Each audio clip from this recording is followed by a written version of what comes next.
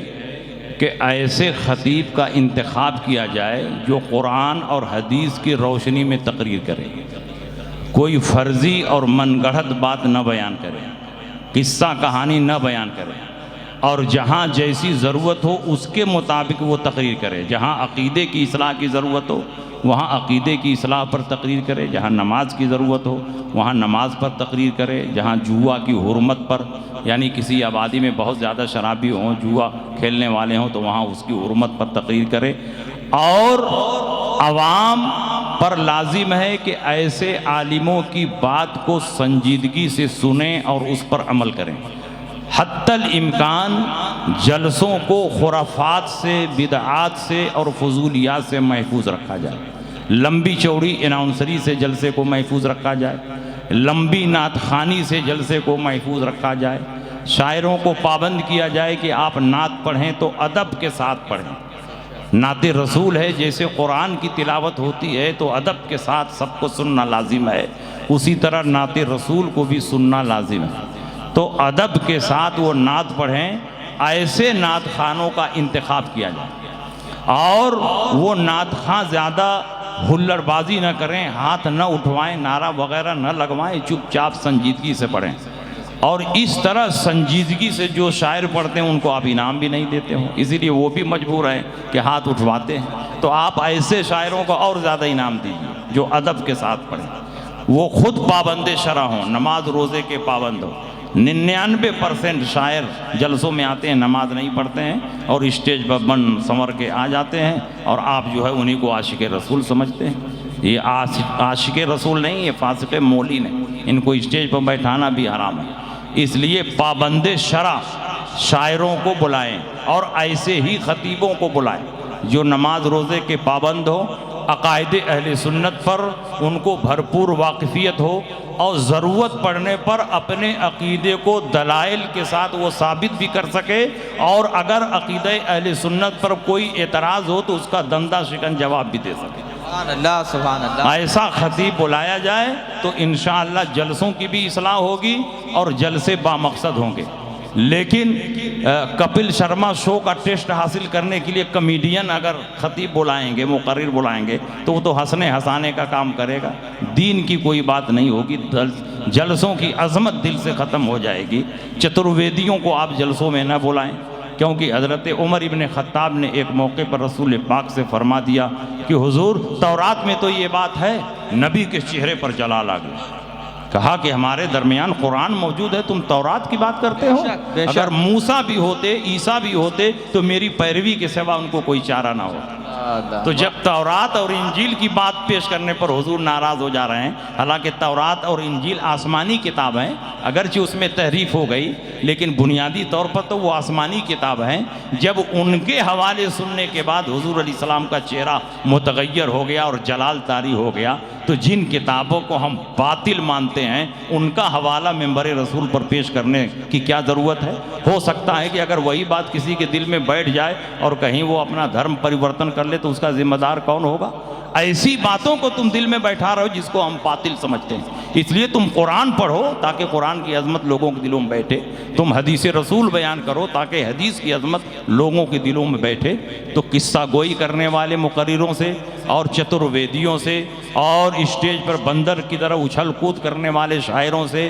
اور اناؤنسری میں بہت نوٹنکی کرنے والے اناؤنسروں سے آپ لوگ پرہیز کریں۔ بالکل سنجیدہ ماحول میں جلسہ کریں، عشاء بعد شروع کریں، ایک شاعر بلائیں، ایک خطیب بلائیں، بھرپور تقریر ہو، 12 بجے صلاۃ و سلام کے بعد جلسہ ختم ہو جائے اور سب لوگ اپنے اپنے کاروبار میں دوسرے دن مصروف ہو جائیں۔ اس طرح سے جلسہ کریں گے تو پڑھے لکھے لوگ، ڈاکٹر، انجینئر، وکلاء، یہ سب بھی آئیں گے اور آپ کی تقریر اور آپ کے جلسوں میں شرکت کریں گے، اور رات بھر ہلڑ بازی کریں گے، ہو ہا کریں گے، تو اس سے سنجیدہ طبقہ آپ کے جلسوں سے نہیں جڑے گا اور دین کا کوئی کام اس سے نہیں ہو پائے گا۔ جلسے مفید نہیں ہوں گے، مفید اسی طرح ہوں گے جو طریقہ ہم نے بیان کیا۔